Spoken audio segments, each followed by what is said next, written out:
papel da segurança, papel da sinalização na segurança viária. O palestrante é o Michel Ângeles Michelin. É uma palestra promovida pela 3M do Brasil. O Michel é engenheiro especialista de aplicação na divisão de segurança de tráfego da 3M do Brasil, formado em engenharia química pela Universidade Estadual de Campinas, a Unicamp, especialista em engenharia de segurança do trabalho e MBA em gestão empreendedora de negócios. Atua há 15 anos no setor de infraestrutura e desenvolvimento, desenvolvendo atividades relacionadas a assuntos regulatórios e no desenvolvimento de soluções inovadoras. É também secretário da Comissão de Estudos de Sinalização Vertical, do CB16, da ABNT, vice-presidente da Associação Brasileira de Segurança Viária e professor de diversas disciplinas de graduação da área de engenharia.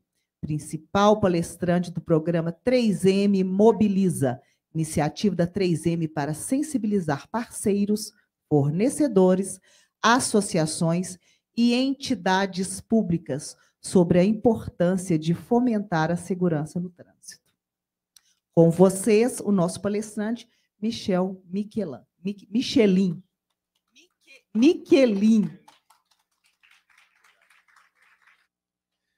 Bom dia, pessoal. Primeiramente, eu gostaria de agradecer a oportunidade de falar desse tema tão importante para uma plateia tão ilustre. Agradecer o pessoal da BDR, agradecer o pessoal do DR aqui de Minas Gerais, pela oportunidade de falarmos desse tema que é tão importante, o papel da sinalização viária na segurança viária. Nós estamos em um momento muito especial, nós estamos no início da década de ação decretada pela ONU. Isso já foi falado aqui, eu fiquei muito feliz de ver que esse assunto está cada vez mais sendo debatido. E por que nós precisamos falar da década de ação? Quais são os objetivos da década de ação da ONU? Segunda década de ação da ONU, né? Na verdade, o objetivo é a redução de 50% no mínimo dos nossos números de sinistralidade, de acidentalidade, de mortes, de lesões no trânsito. Essa é uma meta bastante ambiciosa, nós sabemos, mas é uma meta muito necessária, porque quando nós falamos de mundo, pessoal, os acidentes, os sinistros de trânsito, eles são a causa da morte de mais de 13 milhões de pessoas todos os anos. Mais de 500 milhões de feridos, de lesionados, de pessoas que têm aí suas vidas impactadas por um sinistro de trânsito. Esses números assustam pelo tamanho, pelo impacto, e eu chutaria dizer aqui que o sinistro de trânsito, o acidente de trânsito, é um problema maior do que a maioria das guerras que nós já tivemos no mundo. Né? Na próxima década, nós estimamos aqui esses números, 1.300.000 pessoas por ano, 13 milhões na década e 500 milhões de feridos na próxima década. Se nada for feito, essas pessoas vão perder a vida, essas pessoas vão se lesionar. E o impacto é maior nos países de baixa e média renda. Então, esse é o tamanho do problema que nós temos nas nossas mãos. No Brasil, como já foi falado aqui também, nós temos o Penatrans, que no ano de 2021 foi alinhado com a década de ação da ONU, tá? Então, nós temos objetivos similares, compromisso de redução de no mínimo 50% do número de mortes e lesões até 2030. Tanto o plano global, pessoal, quanto o plano nacional, o plano global é a década de ação da ONU, plano nacional Penatrans, tem alguns pilares, é baseado em alguns pilares. Um dos pilares é a infraestrutura viária segura, isso no plano global. infraestrutura viária segura baseada na novidade Visão Zero. Muito novo, né, pessoal, esse tema? Eu descobri essa semana que nós temos referência em livro escrito pelo Dr. Hélio Moreira, lá em 2002, já citando esse tema. Tá? Então, é uma ideia que já está aí há mais de 20 anos, no mínimo. É uma ideia aí que muita gente já conhecia, já tentava divulgar, e é a ideia que tem que nortear os nossos trabalhos. Nenhuma morte no trânsito deve ser aceitável. Nós não precisamos, nós não podemos mais conviver com essa banalização da perda de vidas humanas, né? Lesões e outros danos no trânsito, como se fosse algo comum, algo corriqueiro, algo fortuito, algo que acontece. Tá? Nós não podemos continuar pensando dessa maneira. Pessoal, convido todos vocês a lerem o plano da década de ação. Está disponível na internet. Esse material aqui eu acredito que vai ficar como referência para vocês. Mas eu quero chamar a atenção que dentro da infraestrutura viária segura, nós temos um texto claro, explícito, falando da sinalização. Nós temos que ter padrões técnicos mínimos, e esses padrões devem incluir a sinalização vertical, horizontal, e ele ainda fala de placas e pintura. Tá? Então, a sinalização é importante porque é um claro instrumento para a melhoria da segurança viária. Nós também estávamos conversando durante essa semana, e o próprio professor Hélio, ele reforçou algo que muitos de vocês conhecem, mas muitas vezes nós não nos lembramos. Investimento apenas em pavimento, só o investimento na melhoria do pavimento, muitas vezes aumenta o índice de acidente. Por quê? Porque a velocidade torna-se maior. E nós vimos aqui na palestra do nosso amigo Márcio Rico que, nitidamente, há uma correlação entre velocidade e número de acidentes e número de mortos e feridos. Então, apenas o investimento na melhoria do pavimento explode o número de acidentes e mortos naquela via. Agora, o investimento na infraestrutura, na melhoria do pavimento, associado ao investimento na melhoria da sinalização, controla, né, faz um contrapeso, reduzindo a velocidade, alertando as pessoas dos riscos, fazendo as advertências, dando toda a orientação necessária para que os motoristas tomem as suas decisões, os motoristas, os pedestres, os ciclistas e todos os outros atores aí do nosso trânsito. Então é por isso que a sinalização é tão importante. E no nosso Penatrans, temos o pilar de vias seguras. No nosso Penatrans, o pilar de vias seguras já existe e também é baseado em algo que todos vocês aqui conhecem. Os próprios manuais brasileiros de sinalização falam que a sinalização tem como finalidade fornecer informações que permitam aos usuários adotarem comportamentos adequados de modo a aumentar a segurança. Então, isso está registrado, pessoal. O papel da sinalização é aumentar a fluidez, é aumentar a segurança, é fazer um uso mais racional do nosso espaço, tá? Mas a segurança sempre está aparecendo como uma das funções aí da sinalização. Então, vamos fazer um pit stop, resumir o que nós vimos até agora para prosseguirmos. Estatísticas de sinistro de trânsito são assustadoras. Isso fez com que um plano global fosse criado. Nesse plano global, nós temos pilares que são identificados como importantes. Um desses pilares é a infraestrutura das vias e a sinalização é reconhecidamente um dos instrumentos mais custo-efetivo para melhorar a segurança nas nossas vias. Como nós estamos falando de sinistro, pessoal, quais são as causas dos sinistros de trânsito?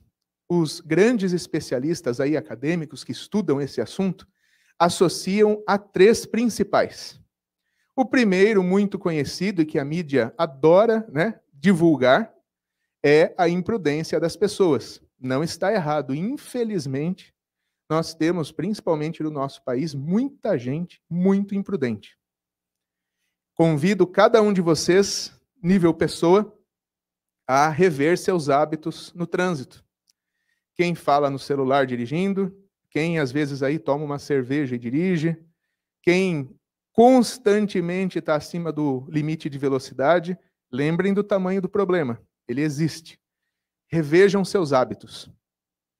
Segundo, veículos inseguros. E terceiro, infraestrutura deficiente. Eu vou mostrar aqui para vocês um link entre a infraestrutura e a imprudência. Isso faz parte da psicologia do ser humano e é mais um ponto que faz a sinalização ser relevante e importante para o tema de melhoria da segurança viária. Vocês já ouviram falar da teoria das janelas quebradas? Uma teoria bem interessante, já tem aí quase 40 anos, ou um pouco mais de 40 anos, nasceu lá na Universidade de Harvard, e no início foi muito inovadora a proposta porque associava a desordem à criminalidade. Então, como um ambiente pichado, como um ambiente degradado, como um monumento quebrado, afeta o nível de crime naquela região. Muita gente criticou essa teoria e falou que não havia, era mais uma fantasia, né, do que algo documentado, mas na Universidade de Stanford, o pessoal começou a gerar evidência científica disso. Rapidamente, 2 veículos eram colocados em áreas distintas da cidade. Uma área com maior índice de criminalidade, uma área com menor índice de criminalidade. Obviamente, no local onde havia um índice grande de crimes, o veículo era arrombado, depredado, furtado e por aí vai. Na área com menor índice de crimes, o veículo se preservava. Só que os pesquisadores fizeram uma intervenção. Foram lá e quebraram a janela do veículo. Mesmo na área com baixo índice de criminalidade, após a quebra da janela, o veículo foi furtado, depredado e tudo mais. Por quê? Na psicologia, você entende que se aquela janela está quebrada, ninguém está olhando, ninguém está cuidando, alguém já fez, você pode fazer também. E como isso tem impactado o mundo. Toda a política de tolerância zero da cidade de Nova York é baseada nessa política, pessoal, nessa ideia. Tá?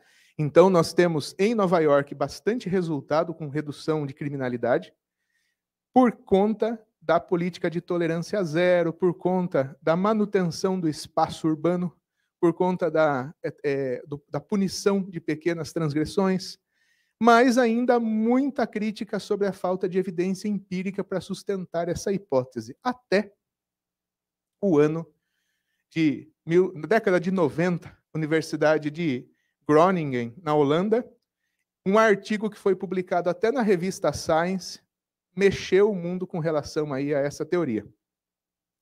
O pessoal conseguiu medir de uma maneira muito engenhosa. Vocês sabem que na Holanda é muito comum o transporte por bicicleta. Então, o pessoal os pesquisadores montaram 2 situações. Um estacionamento de bicicleta com uma sinalização escrito proibido pichar, proibido pichação, e a parede toda pichada, e outra situação com a sinalização falando proibido pichar e a parede toda limpa. E aí eles armaram o seguinte, deixaram um folheto em cada bicicleta, e não deixaram lixeiras. Eles queriam avaliar quantas pessoas iriam pegar aquele folheto e jogar no chão. E, por incrível que pareça, 70% praticamente das pessoas que estavam no ambiente com as paredes pichadas jogaram o folheto no chão. Contra 30% no cenário que as paredes estavam limpas. Esses pesquisadores repetiram em supermercado, criaram ali um arcabouço de evidência para fundamentar que sim, se você está num ambiente onde você entende que alguém já transgrediu, que não tem nenhum tipo de monitoramento, a regra não está sendo cumprida, você é mais propenso a descumprir as regras também. E aonde está o link? O link está aqui. A infraestrutura passa uma mensagem para as pessoas. Então, se a placa de pare está torta, pichada, sem condição de visibilidade, opa, acho que eu não preciso respeitar. Se a vegetação está alta, e ali está falando que o máximo é 80 km por hora, eu não vou me preocupar muito. Tá? Há um link aqui entre a infraestrutura deficiente e o comportamento imprudente das pessoas. E agora eu vou fazer até uma provocação aqui para vocês. Vocês conhecem alguém que aqui no Brasil é um mau motorista, mas vai para Miami e aí vira um lorde? Dentro da velocidade, para na faixa de pedestre. Conhecem alguém assim? Por que será? Como será que a infraestrutura afeta o comportamento? Fica a provocação aqui, pessoal. Não é falta de conhecimento. Não é falta... é porque é brasileiro. Não é porque é brasileiro, não. Brasileiro, dependendo do lugar, sabe se comportar. Então, pessoal, segundo papel. Primeiro papel que nós sabemos, documentado da sinalização. Segundo papel, um papel psicológico. E terceiro papel, pessoal, é o papel físico, né, que está atrelado à psicologia também. Nós sabemos que certos sinais, durante a noite, somem ou ficam bastante, com a visibilidade aí bastante prejudicada. Qual a mensagem que esses sinais estão passando para os nossos pedestres, para os nossos motociclistas, para os nossos motoristas? Como isso afeta, tanto fisicamente, por não enxergar, quanto psicologicamente. Olha, você, nem mesmo o administrador da rodovia está se importando com isso, não é você quem vai se importar. Tá? Alguns exemplos infelizes aqui, né? A placa está legal, mas tem um pouquinho de vegetação. Aqui é um terrível, né? A tal da placa semi-refletiva, que é criminosa, porque não atende o Código de Trânsito brasileiro. Aqui tem só uma penumbra, também criminosa. Por quê? Nossa, criminosa, Michel? Criminosa. Código de Trânsito brasileiro, artigo 80, parágrafo 1º. A sinalização deverá ser colocada em posição e condições que a tornem perfeitamente visível e legível durante o dia e durante a noite. Está contra a lei. Como que a gente chama algo contra a lei? Crime. Mais uma situação. Durante o dia, ele avisa da curva e proíbe a ultrapassagem, mas parece que à noite não tem tanto problema. Se você desejar ultrapassar, aí fique à vontade. Mas algumas situações, pessoal, bem parecidas. Lembrem agora, com a teoria das janelas quebradas, imaginem o impacto de uma sinalização desse tipo. E eu estou mostrando alguns casos aqui de sinalização vertical, sinalização temporária, sinalização horizontal.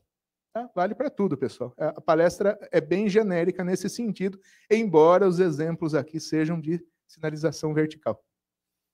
Infelizmente, situações cada vez mais comuns. Nós sabemos que o país vive aí um problema fiscal, eu diria, é baixo investimento, esperamos que melhore, mas existe essa restrição, e é por isso que o legislador, lá no Código de Trânsito brasileiro, deixou tão claro a questão do dia e da noite. Parece até repetitivo. A uma primeira vista, posição e condição que a torne perfeitamente visível e legível durante o dia e durante a noite. Parece repetitivo, mas não é, é proposital. É proposital porque nós sabemos que durante a noite o campo de visão fica bastante reduzido. Nós sabemos que uma curva, uma obra, uma criança atravessando a rua, a via, durante o dia e durante a noite, situações são totalmente diferentes.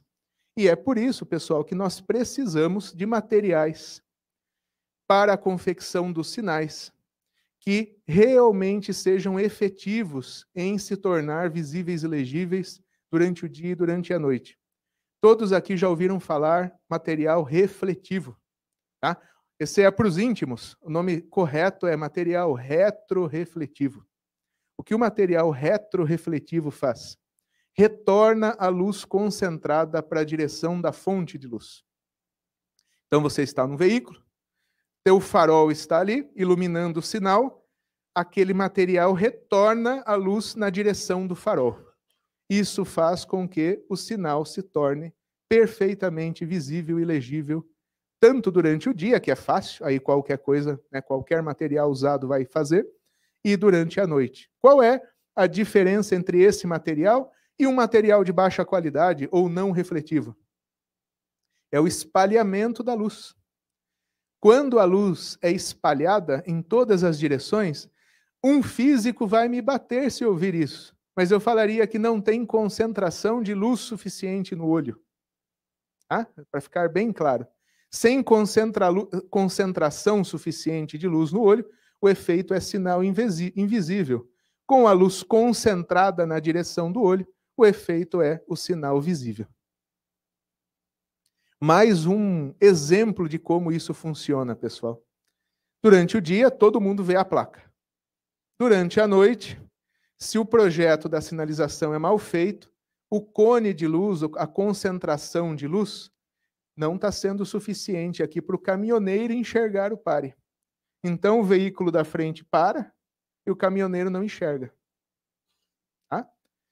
Esse é um sinal que vai fazer realmente a visibilidade e a legibilidade acontecerem no período noturno. Cone de luz projetado para que os dois enxerguem o sinal. E fica a grande pergunta, né? Como eu distingo um sinal do outro? É para isso que há toda a discussão lá na ABNT, processo de elaboração de normas, para que nós tenhamos condição de avaliar uma placa, uma sinalização horizontal, um cone, um terminal que está ali sendo identificado. Tá? Nós temos uma grande discussão que nasce de uma demanda da sociedade. Qual é a demanda da sociedade? Código de Trânsito Brasileiro, sinal visível e legível de dia e de noite, pilares aqui da sinalização, não queremos essa situação, isso vai lá para o nosso comitê brasileiro, chega a demanda, a comissão de estudo debate, às vezes durante anos. Tá? Eu já acompanhei revisão de norma que demorou 4, 5 anos, revisão. Tá? É uma discussão bastante grande, bastante democrática. O texto termina e vai para a consulta nacional, fica 30 dias, qualquer brasileiro pode fazer suas sugestões. Só depois disso é que o processo se encerra e aquilo vira uma norma, um padrão técnico. E aí, pessoal, temos diversas normas. A terceira mensagem que eu quero deixar aqui é essa: consultem as normas.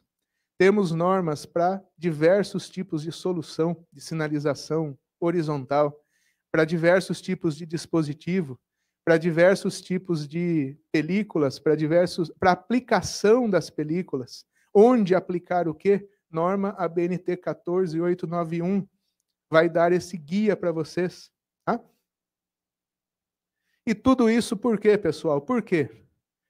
Com os requisitos normatizados, com a amostragem adequada para avaliar se há realmente o atendimento aos requisitos, com a fiscalização periódica em laboratórios adequados, nós vamos ter desempenho desses produtos, a garantia da durabilidade, da padronização.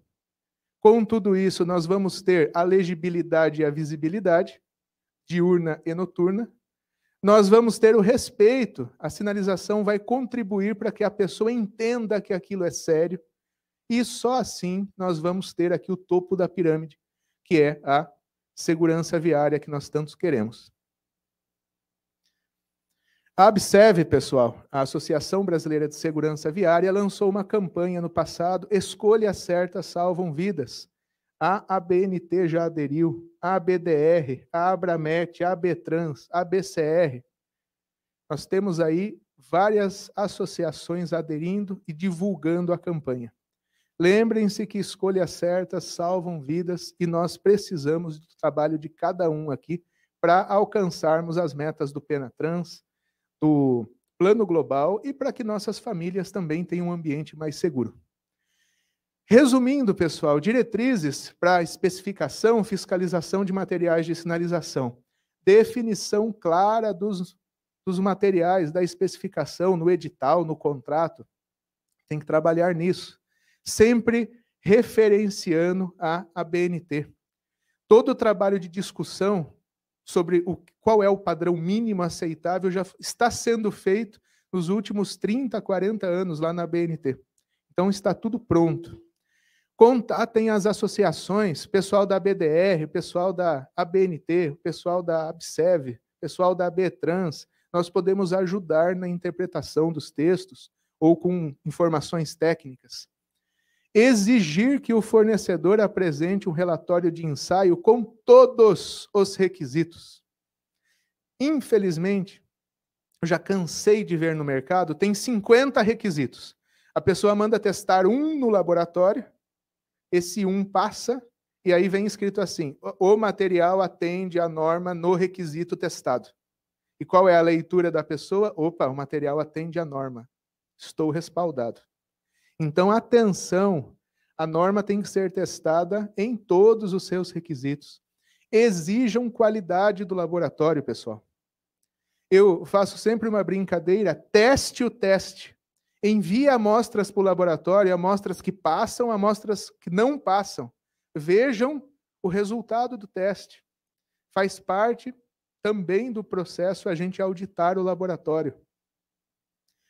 A amostragem aleatória no recebimento, isso seria fantástico, é algo aí que eu estou lutando para que aconteça, para que se operacionalize.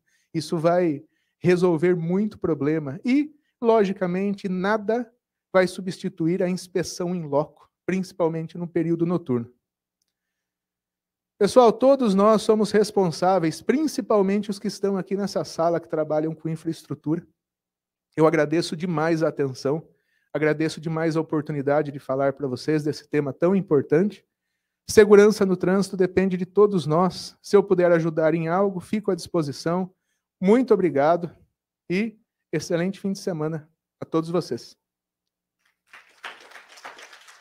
Obrigado.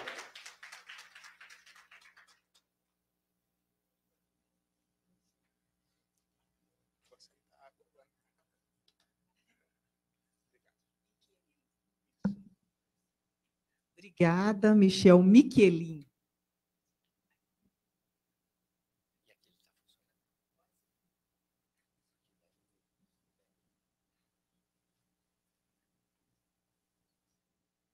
Bom, gente, a gente alterou um pouquinho, porque nós estamos com um tempinho ainda antes do meio-dia, que é a nossa pausa, e já que nós estamos com um pouquinho de tempo até esse horário, nós antecipamos o debate aliás, o tempo de perguntas, questionamentos, para o pessoal fazer agora. Então, o microfone está à disposição, está com o Rui, para alguém que queira fazer alguma pergunta. Só levantar a mão. É só levantar a mão. Por favor, se você puder ir lá à frente para responder. Eu chamo o Michel de novo, isso aí.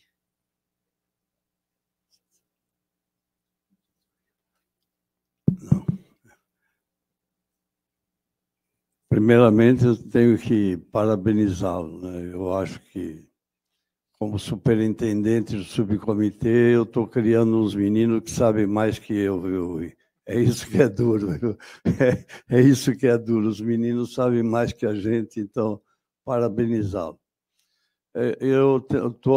Hoje é o segundo dia que eu estou aqui, eu tenho visto várias palestras inovadoras e sei da sua experiência como técnico e sei das suas experiências pessoais. Aquelas bem de casa eu não sei muito, mas as suas experiências pessoais que você já viajou à Europa, Estados Unidos.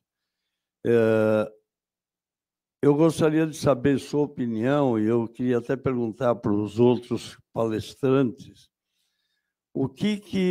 qual é a sua opinião do estado da infraestrutura das rodovias hoje brasileiras, comparado com Europa e Estados Unidos, quando nós falamos de infraestrutura para carro autônomos. Tá? Nós estamos muito distantes, se falou muito aqui em monitorização, em regulamentação. O que nós precisamos, e na sua visão de técnico e de turista, o que você acha que nós precisamos nas nossas rodovias para que possa permitir o nosso carro autônomo, não sei se 2030, como falam na Europa? Eu gostaria muito de saber a sua opinião e se alguém aqui também quiser se manifestar, é um assunto importante, porque todo mundo fala de carro autônomo, mas na infraestrutura para nós termos o carro autônomo é que eu gostaria de saber a sua opinião. Obrigado. Professor, obrigado pelo elogio. Só saber mais que o professor Hélio vai ser difícil. Foi bondade. Mas, voltando à pergunta, quando nós fazemos a comparação sem pensar no carro autônomo, nós já estamos perdendo. O 7-1 da Alemanha foi pouco quando nós comparamos a infraestrutura. Infelizmente, aqui no Brasil, nós temos uma porcentagem do PIB que é investida em infraestrutura muito abaixo, até do que países emergentes, até do que os nossos irmãos aqui na América do Sul. Então, o primeiro ponto é que, sim, nós precisamos de mais investimento. Nós precisamos que realmente a infraestrutura seja vista como estratégica no Brasil, não só para o carro autônomo, mas para o escoamento da safra recorde que nós estamos tendo aí de grãos lá no Centro-Oeste, né, para o escoamento de minérios, para o escoamento dos nossos produtos. Então, esse é o primeiro ponto. Quando nós olhamos para o futuro, né, hoje já nós precisamos de mais investimento. Se vocês olharem o anuário da CNT, infelizmente o número de rodovias ali consideradas ruins e péssimas tem aumentado. Nos últimos anos, a gente vê uma tendência de aumento nas rodovias consideradas ruins e péssimas. Nós precisamos reverter isso hoje, sem pensar no carro autônomo. Mas pensando no carro autônomo, muito interessante a pergunta, o carro autônomo ele vai ser baseado em princípios que são inflexíveis. Diferente de você, que vê o sinal de pare e escolhe parar ou não, o carro autônomo não vai fazer isso. If pare, se pare, para. If não pare, não para. Tá? O carro autônomo, logicamente, tem uma série de redundâncias, mas a visão vai ser muito importante para ele. Ele tem vários sistemas que são redundantes. Então, não é apenas uma checagem. É uma checagem, outra checagem, outra checagem. Mas a principal vai ser a visão computacional. E a visão vai depender da sinalização. Então, para o ser humano, dirigindo numa via com a sinalização horizontal invisível, se adapta. O carro autônomo não sabe o que fazer. Ele para ou bate. Nós precisamos urgente pensar numa estratégia de adaptação da nossa infraestrutura para o veículo autônomo. Por quê? Essa é a grande vantagem e vai ser a grande desvantagem do veículo autônomo. Ele segue regras. E, para isso, as regras têm que estar precisamente delimitadas na nossa sinalização. A maior vantagem e a maior desvantagem. Eu vi, recentemente, uma armadilha para carro autônomo. Ridículo o que eu vou falar aqui. Mas desenhar um círculo amarelo no chão. O que acontece? A câmera detectou o círculo e ficou ali numa armadilha. Ficou lendo e ficou rodando. Por quê? Porque ele entende que tem uma faixa de rolamento ali. Da mesma forma que hoje tem pessoas que vão lá na placa e não sei por qual motivo picham, quebram, dão um tiro, vai ter gente também atrapalhando ali, fazendo esse tipo de intervenção não adequada na sinalização, quando a sinalização estiver ali. Quando não estiver, inviável o carro autônomo no Brasil. Respondi, professor? Ok. Quer mais algum comentário? Você é o grande exemplo do que a gente espera em 2030, tá? Porque eu não vou estar aqui, né? Nem eu, nem o Ruizinho, né, Ruizinho? Que praia que vocês vão estar, professor? Pelo menos participando do workshop. Mas agora, esse debate é muito importante e eu gostaria de parabenizar a BDR realmente para trazer um público tão seleto assuntos bastante relevantes.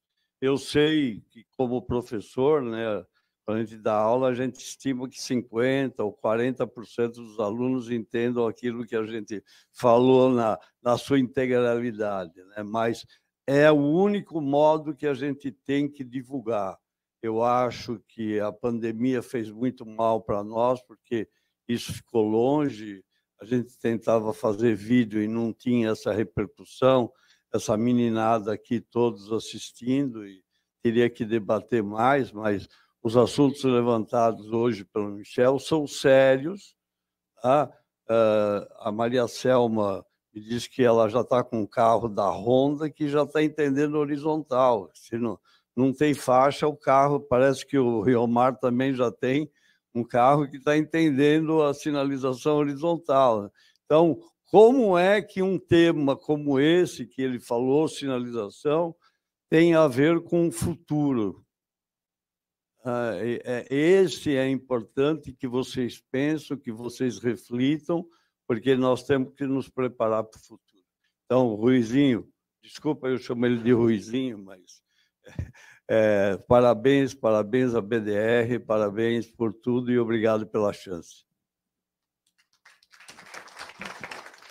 Muito obrigado. Pela parte da BDR, esse é um dos objetivos da BDR, exatamente de poder transmitir, né, a todos os nossos associados, todas as pessoas não associados também, as boas práticas daquilo que tem disponível no mercado, as tecnologias. Ontem nós ouvimos aqui da parte da Huawei falando alguma coisa sobre essa questão de veículos poderem trafegar em rodovias inteligentes, né?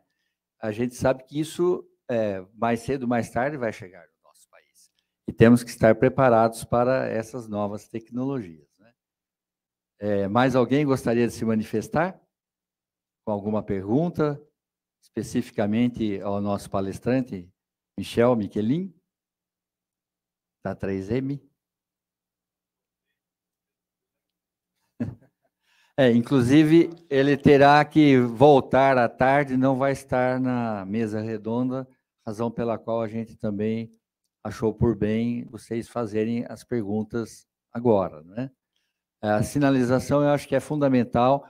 Os manuais que foram aí citados estão todos também disponíveis, tanto no site da Senatran, quanto no site da BDR, para vocês baixarem todos os manuais. Tem uma série de informações no site da BDR, não esqueçam de acessá-lo e obter informações importantes que nós temos lá também. Fazer um complemento? Sim. As associações recebem pouca demanda. As associações gostariam de ajudar mais cada um de vocês. Então, perguntem, mandem e-mail, liguem. Se nós não soubermos, nós com certeza conhecemos quem sabe. Tá? Então, fica aí um convite a qualquer tipo de ajuda técnica que vocês precisarem, contem conosco. Aproveitando, também a BDR tem feito alguns cursos de capacitação online. Um deles é nessa parte de segurança. Um dos apresentadores nessa parte é o palestrante que vocês estão vendo aqui, o Michel Michelin, e outros. Flávio Patané vai falar hoje no início da tarde, também é uma outra pessoa que fala sobre segurança. A própria engenheira Selma, conversamos com ela, também se dispõe a comentar a respeito disso.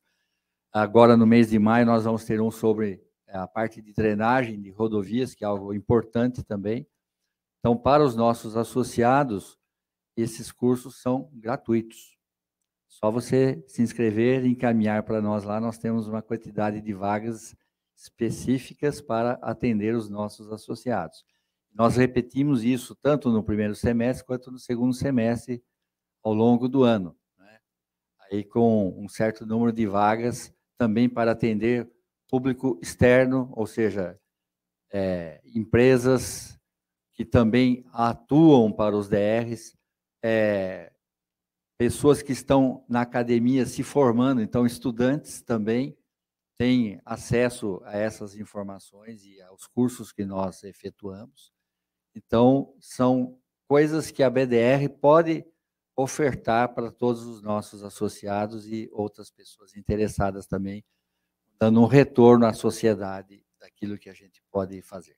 Além dos nossos grupos de trabalho que temos também, tá certo? Para vocês saberem, a BDR tem 5 grupos de trabalho, um é na parte de segurança viária, outro é na parte de faixa de domínio e desapropriações, tem outro na parte de custos rodoviários, tem outro na parte de tecnologia e outro de revisão de especificações e normas. Em breve vamos ter um também na parte de BIM.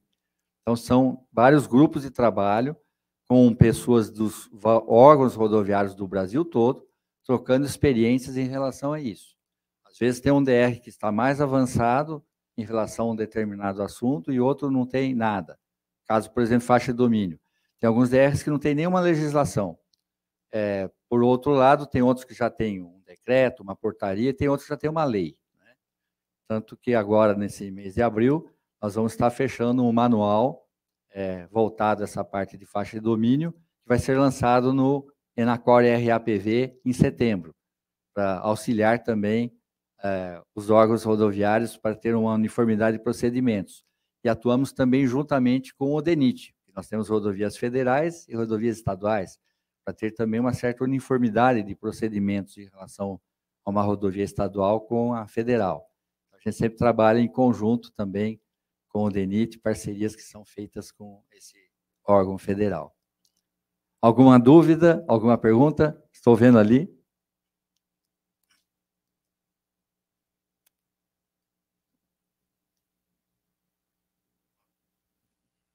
Michel, eu queria, assim, de curiosidade, saber o que você tem a comentar sobre os carros da Tesla nos Estados Unidos, que de vez em quando tem uns acidentes lá.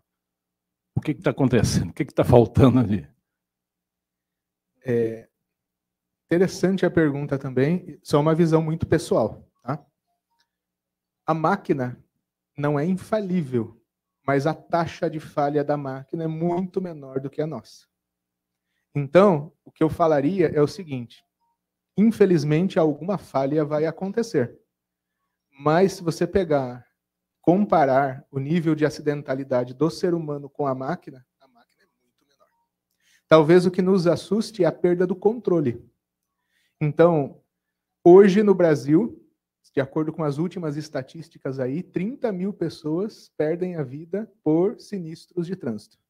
30 mil pessoas num ano. É muita gente.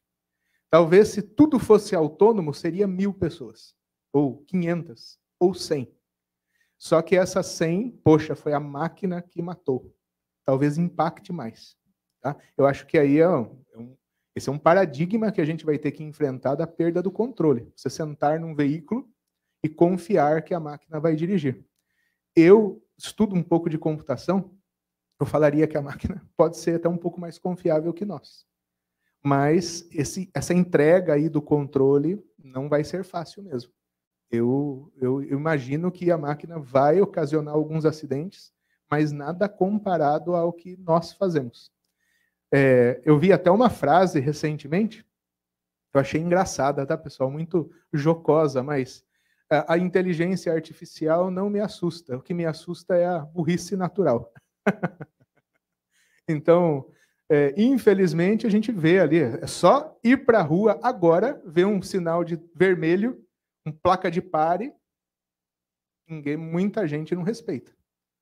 Mas a máquina não é infalível, não tenha dúvida. Respondi? Muito obrigado.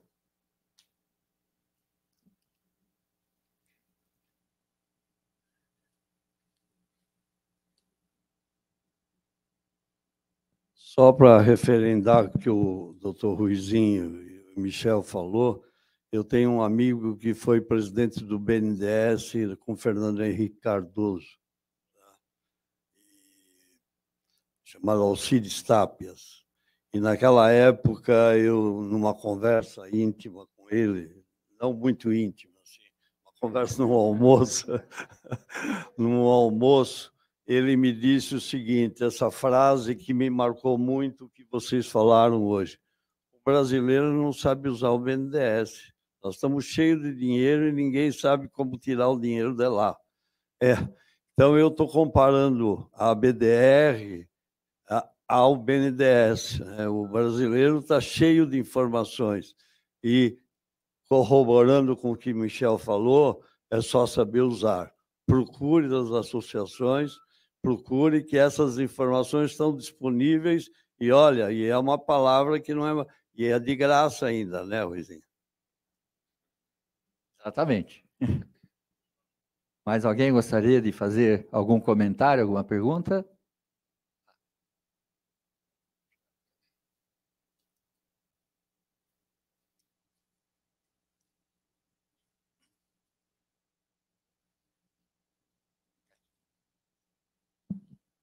Bom dia, Michel. Tudo bem? Bom dia, tudo bem. Na questão das placas de regulamentação, naquele tema que foi falado das janelas quebradas, né?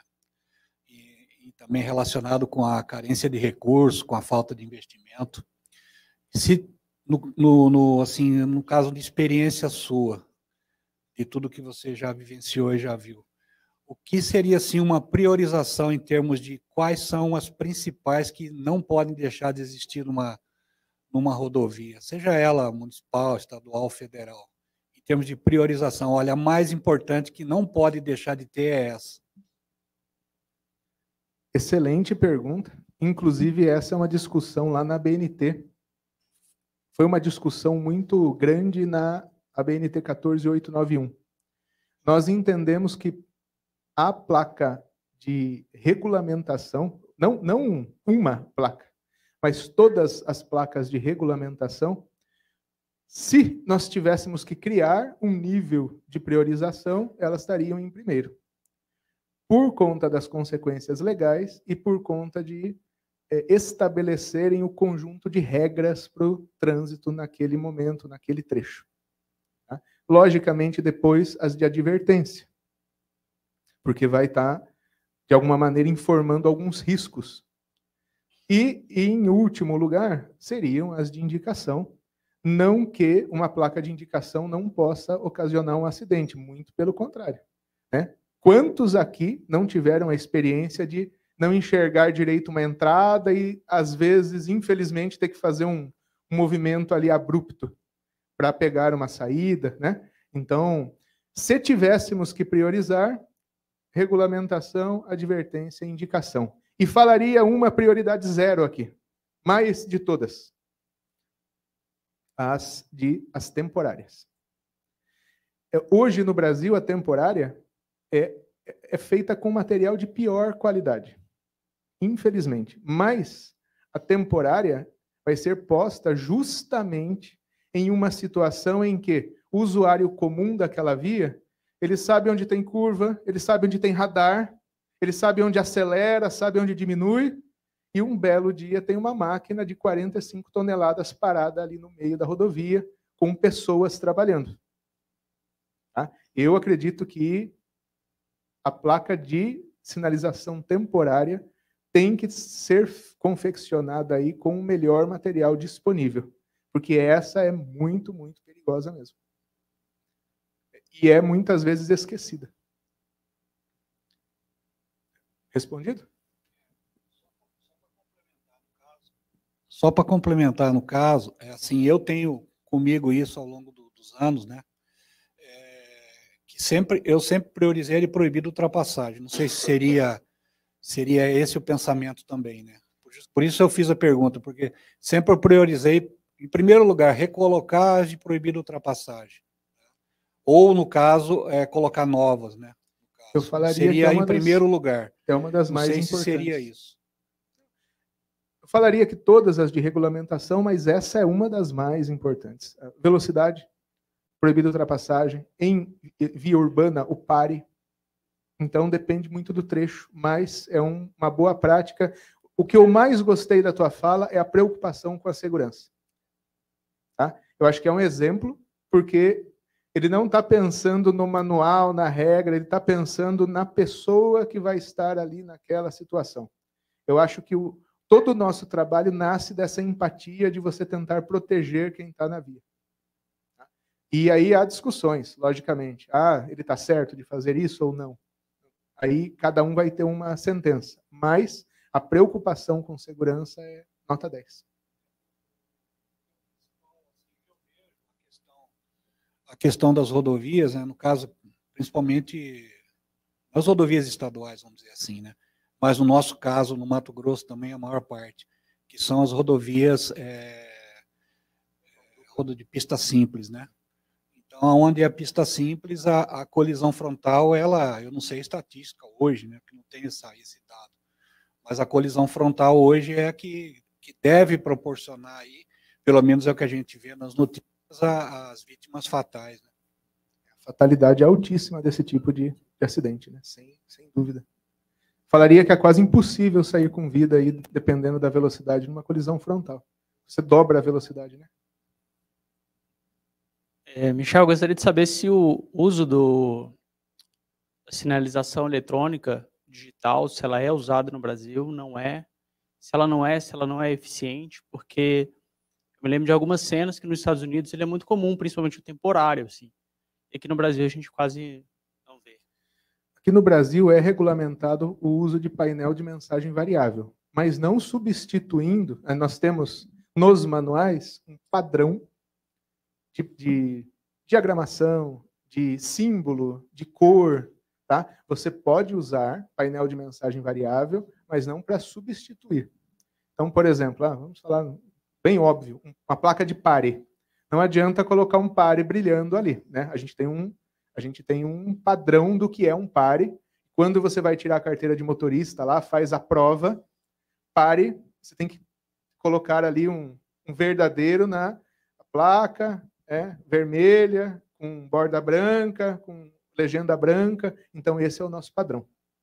Não significa que não possa utilizar, indicando um desvio, algum tipo de coisa, mas de maneira alguma substituir a sinalização que é regulamentada. Mais uma aqui. Uma das dificuldades que nós temos no interior, eu acho que quanto mais no interior a gente enfrenta, é em relação ao roubo de placas para utilização em oficinas aí de fundo de quintal, a chiqueira e tudo mais. Existe algum estudo, alguma pesquisa de substituição do material, da matéria-prima em si, para a sinalização, para que fosse menos atraente, aí, vamos dizer assim, para o consumidor aí de fundo de quintal? Esse é um problema cultural, social terrível, né? Difícil. O que eu vi ultimamente, não é tão novidade, mas alumínio no passado foi usado, né, por conta do valor muito alto, foi substituído por o ACM, o alumínio composto. Tá uma melhorada. Fibra de vidro eu já vi sendo utilizada também, mas dependendo de como é feita a aplicação, da qualidade da fibra, tem muito problema. Então, difícil essa pergunta. É difícil porque, eventualmente, a pessoa nem sabe o material que está sendo posto ali, ela vai, depreda, rouba e, se não serve, joga fora depois. Né? Então, é difícil algo efetivo. Isso realmente seria uma questão de programa educacional mesmo, trabalho social. Mas material hoje, assim, no Brasil, que garanta que isso não vai acontecer, eu não conheço. Infelizmente. Mais alguma pergunta? Alguma contribuição? Não? Então, muito obrigado, pessoal, pelo interesse e, como eu já falei, usem as associações, estamos lá para ajudar, contribuir.